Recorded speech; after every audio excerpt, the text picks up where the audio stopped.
Selama 10 tahun aku berusaha menjadi istri terbaik. Aku memasak, mendampingi suami saat susah, dan membesarkan anak kami dengan penuh kasih sayang. Tapi ada satu kenyataan yang tak pernah berubah. Di setiap keputusan penting, di setiap masalah keluarga, bahkan di saat aku sangat membutuhkan dukungannya, suamiku selalu memilih ibunya. Sampai suatu hari, sebuah kejadian membuatku sadar bahwa aku dan anakku tidak pernah benar-benar menjadi prioritas dalam hidupnya. Dan saat itu terjadi, rumah tangga kami sudah berada di ambang kehancuran. Assalamualaikum sahabatku. Salam hangat untuk kalian semua. Sebelum kita mulai, tulis di kolom komentar dari kota mana kalian menyaksikan ini. Bagi yang like dan subscribe, semoga Allah mudahkan segala urusannya, dilapangkan rezekinya, sehatkan badan, dan dikabulkan semua hajat kalian. Amin ya robbal alamin. Pagi itu, seperti ribuan pagi yang sudah kulewati selama 10 tahun terakhir, aku berdiri di dapur sambil mengaduk sayur hangat untuk sarapan keluarga. Dari luar, hidupku terlihat sempurna. Suami yang bekerja tetap, seorang anak yang pintar, dan rumah yang cukup nyaman. Tapi tak seorang pun tahu bahwa setiap pagi, ada satu hal yang selalu membuat dadaku terasa sesak. Bukan karena kekurangan uang, bukan karena pertengkaran besar, melainkan karena suamiku selalu memiliki satu orang yang lebih penting daripada aku. Dan orang itu adalah ibunya sendiri. Namaku Rina. Usia 35 tahun. Aku menikah dengan Arman 10 tahun lalu karena cinta. Saat pertama kali bertemu, Arman adalah pria yang perhatian, sopan, dan bertanggung jawab. Bahkan keluargaku sangat menyukainya. Ayah yakin dia akan jadi suami yang baik, kata ayahku dulu. Saat itu aku juga percaya. Aku tidak pernah menyangka bahwa 10 tahun kemudian, aku akan duduk sendirian di ruang tamu sambil mempertanyakan semua keputusan yang pernah kuambil. Pagi itu Arman baru saja keluar dari kamar. "Mas, sarapan sudah siap." Arman mengangguk singkat. Belum sempat ia duduk, teleponnya berdering. Nama yang muncul di layar sudah sangat kukenal. "Ibu." Wajah Arman langsung berubah cerah. "Iya Bu, gimana kabarnya?" Aku menunduk. Percakapan seperti itu terjadi hampir setiap hari. 5 menit, 10 menit, 15 menit. Sarapan yang kubuat mulai dingin. Aku menunggu. Sampai akhirnya Arman menutup telepon. "Mas, makan dulu." Arman menghela napas. "Aku harus ke rumah ibu sekarang." Aku terdiam. "Loh, katanya hari ini mau antar Dito daftar lomba sekolah. Ibu minta ditemani ke pasar." Kalimat sederhana itu kembali menghantamku. Sudah berkali-kali. Dan selalu sama. Aku dan anak kami selalu menjadi pilihan kedua. Aku tersenyum tipis. Ya sudah. Namun jauh di dalam hati, aku mulai lelah. Sangat lelah. Hari itu aku mengantar Dito sendiri. Di perjalanan, anakku yang berusia 9 tahun tiba-tiba bertanya, "Bu." "Iya nak. Kenapa ayah selalu lebih memilih nenek?" Pertanyaan itu membuatku kehilangan kata-kata. Aku tak tahu harus menjawab apa. Karena sebenarnya aku juga ingin mengetahui jawabannya. Dan untuk pertama kalinya setelah 10 tahun menikah, aku mulai menyadari bahwa masalah ini bukan lagi sekadar hal kecil. Masalah ini perlahan sedang menghancurkan keluarga kami. Ketika aku menikah dengan Arman 10 tahun lalu, aku percaya bahwa cinta cukup untuk menghadapi semua masalah. Aku salah. Karena setelah menikah, aku belajar bahwa cinta saja tidak cukup. Dibutuhkan keseimbangan. Dibutuhkan penghargaan. Dan yang paling penting, dibutuhkan keberanian untuk menempatkan keluarga kecil sebagai prioritas. Awalnya aku tidak melihat masalah apapun. Ibu mertuaku terlihat baik. Beliau sering memberiku nasihat. Sering mengajakku berbincang. Bahkan beberapa kali membantu menjaga Dito saat masih bayi. Namun perlahan aku mulai menyadari sesuatu. Beliau tidak hanya ingin menjadi ibu bagi Arman. Beliau juga ingin tetap menjadi pusat dari semua keputusan hidup Arman. Dan Arman membiarkannya. Ketika kami pertama kali ingin membeli rumah, Aku dan Arman sudah menemukan rumah yang kami sukai. Lokasinya dekat sekolah dan tempat kerja. Aku sangat senang. Namun setelah Arman berdiskusi dengan ibunya, semuanya berubah. Ibu kurang suka daerah itu. Aku bingung. Yang tinggalkan kita, Mas. Iya, tapi ibu bilang daerah sana kurang bagus. Akhirnya kami membeli rumah lain. Rumah yang sebenarnya bukan pilihanku. Dan itu hanya awal. Setelah itu selalu ada campur tangan dalam banyak hal. Mulai dari warna cat rumah, perabot yang dibeli, sekolah anak, sampai urusan liburan keluarga. Semua harus melalui persetujuan ibu mertua. Aku mulai merasa seperti tamu dalam rumah tanggaku sendiri. Namun setiap kali aku mencoba berbicara, Arman selalu memiliki jawaban yang sama. Kamu harus mengerti. Ibu cuma satu. Kalimat itu terus berulang. Seolah-olah aku sedang meminta Arman memilih antara aku dan ibunya. Padahal bukan itu yang kuinginkan. Aku hanya ingin didengarkan. Aku hanya ingin dihargai. Aku hanya ingin memiliki tempat yang layak dalam hidup suamiku. Tetapi semakin lama, aku merasa tempat itu tidak pernah benar-benar ada. Hari ulang tahunku yang ke-35 datang tanpa harapan besar. Aku tidak meminta hadiah mahal. Tidak menginginkan pesta. Aku hanya ingin makan malam sederhana bersama keluarga. Sudah lama sekali kami tidak menikmati waktu bersama tanpa gangguan. Pagi itu Dito memelukku. Selamat ulang tahun, Bu. Aku tersenyum bahagia. Terima kasih, Nak. Bahkan anak kecil pun ingat. Karena itulah aku berharap Arman juga mengingatnya. Namun menjelang siang, telepon dari ibu mertua kembali datang. Beliau ingin pergi ke kota sebelah. Dan seperti biasa, Arman langsung bersiap. Aku nggak lama kok, katanya. Aku mengangguk, meski dalam hati berharap ia berubah pikiran. Hari terus berjalan. Siang, sore, malam. Arman belum pulang. Dito terus melihat ke arah pintu. Bu, ayah kapan pulang? Sebentar lagi mungkin. Namun pukul 9 malam barulah Arman tiba. Ia terlihat lelah. Masuk rumah. Melepas sepatu. Duduk di sofa. Dan sama sekali tidak mengucapkan apapun. Tidak ada ucapan selamat ulang tahun. Tidak ada pelukan. Tidak ada perhatian. Sampai akhirnya Dito berkata, "Ayah, hari ini ulang tahun ibu." Wajah Arman langsung berubah. Ya ampun. Aku tersenyum kecil. Tapi semuanya sudah terlambat. Malam itu aku masuk kamar lebih cepat. Dan untuk pertama kalinya, aku menangis bukan karena marah. Aku menangis karena merasa tidak penting. Sejak kejadian ulang tahunku, hubungan kami terasa semakin jauh. Aku masih menjalankan tugas sebagai istri. Masih memasak. Masih mengurus rumah. Masih mendampingi Dito. Namun ada bagian dalam diriku yang mulai lelah. Dan ternyata bukan hanya aku yang merasakan perubahan itu. Suatu malam, saat aku membantu Dito mengerjakan tugas sekolah, ia tiba-tiba bertanya, "Bu, ayah sayang sama aku enggak?" Aku langsung menatapnya. Tentu sayang. Kalau sayang, kenapa ayah jarang ada? Pertanyaan itu membuatku kehilangan kata-kata. Aku sadar Dito mulai memperhatikan banyak hal. Ia mulai membandingkan keluarganya dengan keluarga teman-temannya. Mulai menyadari bahwa ayahnya sering tidak hadir di momen penting. Dan yang paling menyakitkan, ia mulai menganggap itu hal yang normal. Aku tidak ingin anakku tumbuh dengan perasaan seperti itu. Namun aku juga tidak tahu bagaimana memperbaikinya sendirian. Malam itu setelah Dito tidur, aku duduk lama di samping tempat tidurnya. Aku memandangi wajahnya. Dan aku berjanji dalam hati. Apapun yang terjadi nanti, aku harus melindungi kebahagiaan anakku. Selama bertahun-tahun aku memilih diam. Aku takut dianggap tidak menghormati ibu mertua. Aku takut dianggap istri yang egois. Aku takut dianggap penyebab konflik keluarga. Namun malam itu aku tidak bisa diam lagi.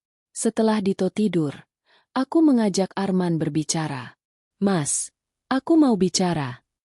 Arman mengangguk. Aku menarik napas panjang. Lalu untuk pertama kalinya, aku mengungkapkan semua yang selama ini kupendam. Tentang rasa kesepian. Tentang rasa kecewa.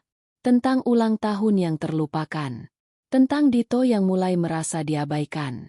Tentang 10 tahun yang kujalani dengan terus mengalah. Aku berbicara hampir 1 jam. Dan selama itu aku berharap Arman akhirnya mengerti. Namun jawaban yang keluar justru membuat hatiku hancur. Kamu terlalu membesar-besarkan masalah. Aku terdiam. Arman melanjutkan. Aku cuma berbakti sama ibu. Kalimat itu membuat semua harapanku runtuh. Karena aku sadar sesuatu. Masalahnya bukan karena Arman tidak mendengar. Masalahnya karena Arman tidak mau memahami. Malam itu aku berbaring sambil menatap langit-langit kamar. Air mata terus mengalir tanpa suara.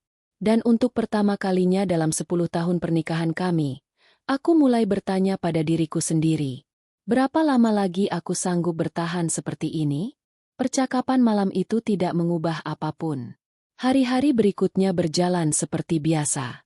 Aku tetap bangun pagi, menyiapkan sarapan, mengantar Dito ke sekolah, mengurus rumah, dan menunggu suamiku pulang. Dari luar, tidak ada yang berbeda. Namun di dalam diriku, sesuatu mulai berubah. Aku mulai berhenti mencari alasan untuk membenarkan semua yang terjadi. Selama bertahun-tahun, aku selalu berkata kepada diriku sendiri bahwa Arman hanya anak yang berbakti. Aku terus meyakinkan diriku bahwa suatu hari nanti ia akan sadar. Suatu hari nanti ia akan melihat perjuangan yang kulakukan untuk keluarga ini. Namun semakin lama, harapan itu semakin tipis. Beberapa minggu kemudian, aku mendapat undangan reuni sekolah menengah. Awalnya aku ragu untuk datang. Sudah lama aku tidak bertemu teman-teman lama. Aku juga merasa hidupku tidak cukup menarik untuk diceritakan. Tetapi Dito justru menyemangatiku. Ibu pergi saja. Sekali-sekali jalan-jalan. Aku tersenyum. Akhirnya aku datang. Saat memasuki aula tempat reuni berlangsung, aku disambut wajah-wajah yang sudah lama tidak kulihat. Banyak yang berubah. Ada yang menjadi pengusaha, guru, pegawai negeri. Bahkan ada yang sudah memiliki usaha sendiri yang cukup besar. Kami saling bercerita tentang kehidupan masing-masing. Di sanalah aku bertemu sahabat lamaku, Siska. Setelah mengobrol cukup lama, ia tiba-tiba bertanya, "Rina, kamu bahagia?" Pertanyaan itu membuatku terdiam. Sederhana, namun sangat sulit dijawab. Aku tersenyum kecil. Ya lumayan. Siska menatapku beberapa detik. Kamu bohong. Aku tertawa kecil. Namun tawaku terasa hambar. Kami lalu duduk di pojok ruangan sambil berbincang lebih serius. Untuk pertama kalinya setelah bertahun-tahun, aku menceritakan apa yang sebenarnya terjadi dalam rumah tanggaku. Aku bercerita tentang Arman. Tentang ibu mertuaku. Tentang perasaan menjadi pilihan kedua. Tentang semua kekecewaan yang selama ini kusimpan sendirian. Siska mendengarkan tanpa memotong. Setelah aku selesai, ia memegang tanganku. "Rina, kamu kuat sekali." Aku menggeleng. Aku cuma bertahan. Itulah masalahnya. Aku menatapnya bingung. Maksudmu? Kamu terlalu sibuk bertahan sampai lupa bertanya apakah kamu bahagia. Kalimat itu menghantamku. Sepanjang perjalanan pulang, kata-kata Siska terus terngiang di kepalaku. Aku terlalu sibuk bertahan. Aku terlalu sibuk mengalah. Aku terlalu sibuk menjaga perasaan semua orang. Sampai aku lupa menjaga diriku sendiri. Malam itu aku duduk sendirian di teras rumah. Angin malam berembus pelan. Aku memandangi lampu-lampu rumah tetangga. Dan untuk pertama kalinya dalam hidupku, aku bertanya dengan jujur kepada diriku sendiri. Apakah aku bahagia? Jawabannya membuat hatiku sesak. Aku tidak bahagia. Aku hanya terbiasa terluka. Dan saat itulah aku sadar bahwa kebiasaan menahan sakit bukanlah kebahagiaan. Itulah kejutan terbesar yang membuka mataku. Sejak malam itu, aku mulai berubah sedikit demi sedikit. Bukan menjadi orang yang kasar. bukan menjadi orang yang suka membantah. Aku hanya mulai belajar menghargai diriku sendiri. Ketika ada keputusan yang menyangkut Dito, aku mulai berani menyampaikan pendapat. Ketika ada sesuatu yang menurutku tidak tepat, aku tidak lagi diam. Awalnya perubahan itu terlihat kecil, namun ternyata cukup untuk membuat keadaan menjadi berbeda.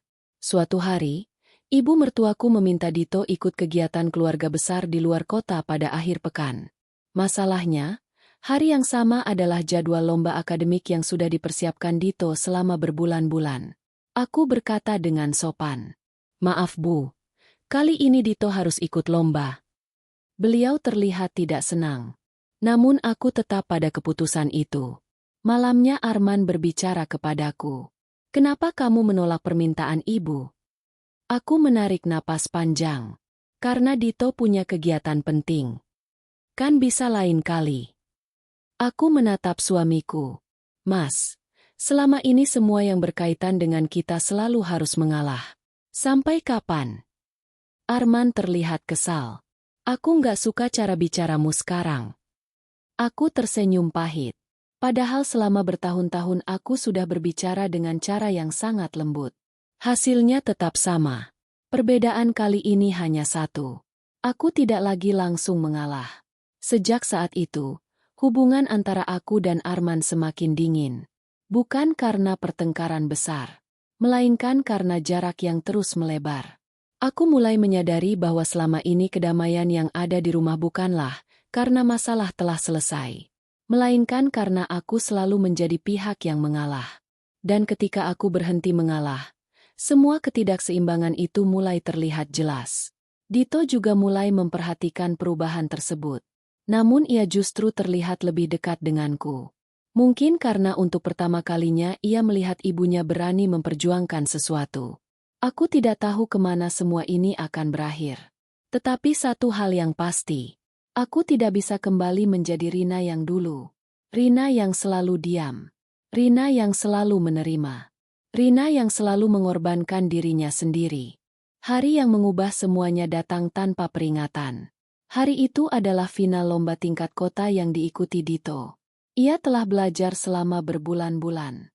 Setiap malam aku menemaninya belajar. Setiap pagi ia bangun lebih awal untuk berlatih. Kami sama-sama berharap Arman hadir.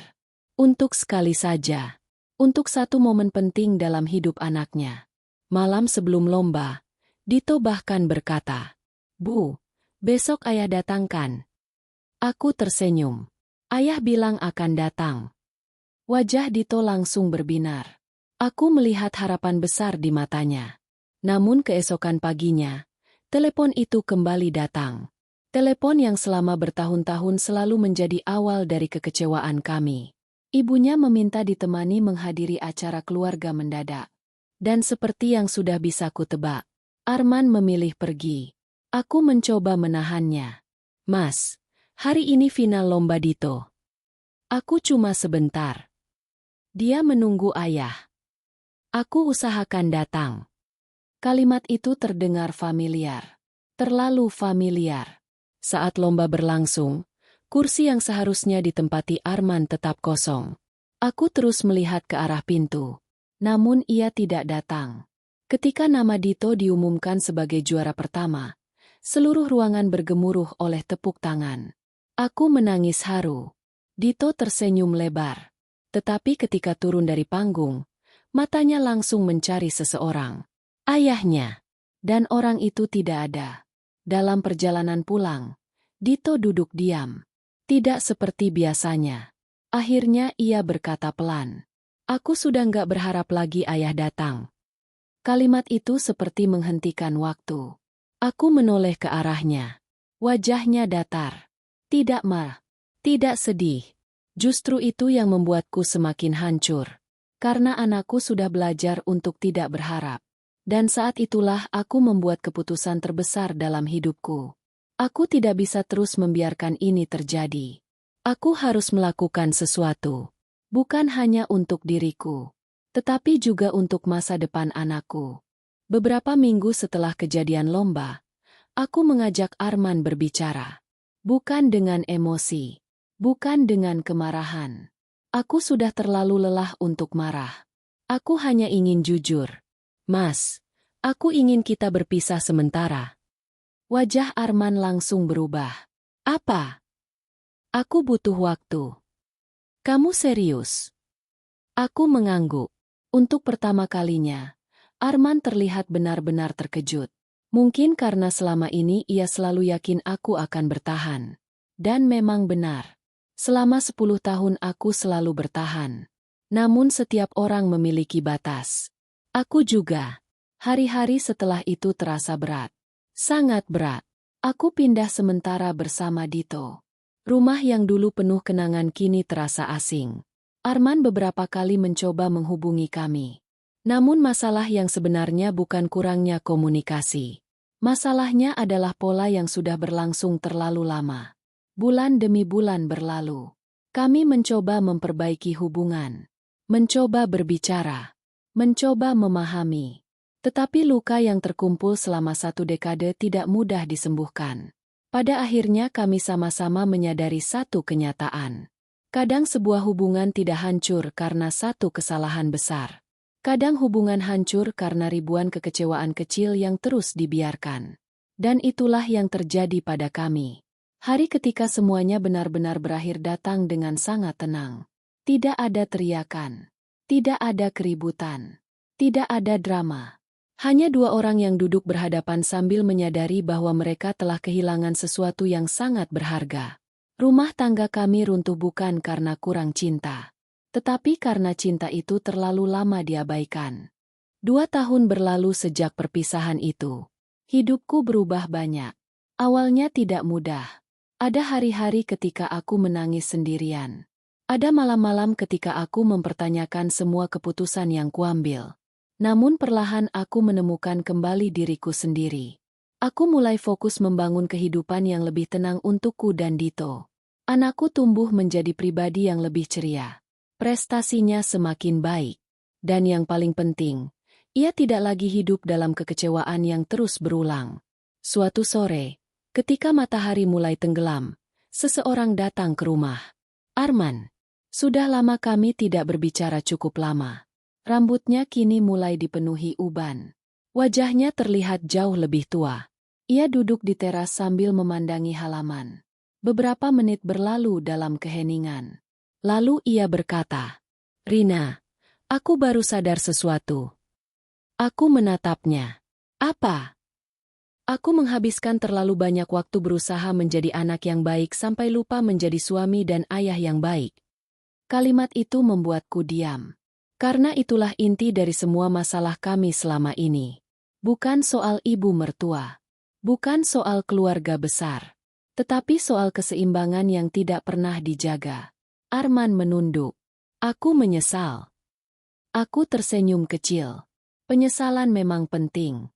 Tetapi sayangnya tidak selalu datang tepat waktu. Meski begitu, aku tidak lagi menyimpan kemarahan. Hidup mengajarkanku bahwa memaafkan bukan berarti melupakan.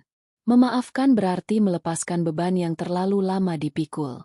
Hari itu kami berbicara dengan tenang. Sebagai 2 orang yang pernah saling mencintai.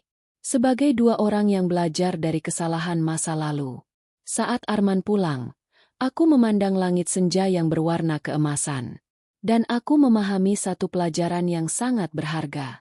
Berbakti kepada orang tua adalah hal mulia. Namun ketika seseorang membangun keluarga sendiri, ada tanggung jawab baru yang harus dijaga dengan adil. Karena pasangan dan anak bukan sekadar pelengkap kehidupan. Mereka adalah amanah yang membutuhkan perhatian, waktu, dan kasih sayang. Jika salah satu terus merasa menjadi pilihan kedua, maka cinta perlahan akan berubah menjadi luka. Dan ketika luka itu dibiarkan terlalu lama, bahkan rumah tangga yang dibangun dengan cinta sekalipun bisa runtuh tanpa suara. Itulah kisahku. Kisah tentang 10 tahun menjadi istri. 10 tahun menunggu untuk dipilih. Dan pelajaran bahwa dalam sebuah keluarga, cinta tidak cukup hanya dirasakan. Cinta juga harus ditunjukkan melalui kehadiran, perhatian, dan keberpihakan yang adil kepada orang-orang yang kita sayangi.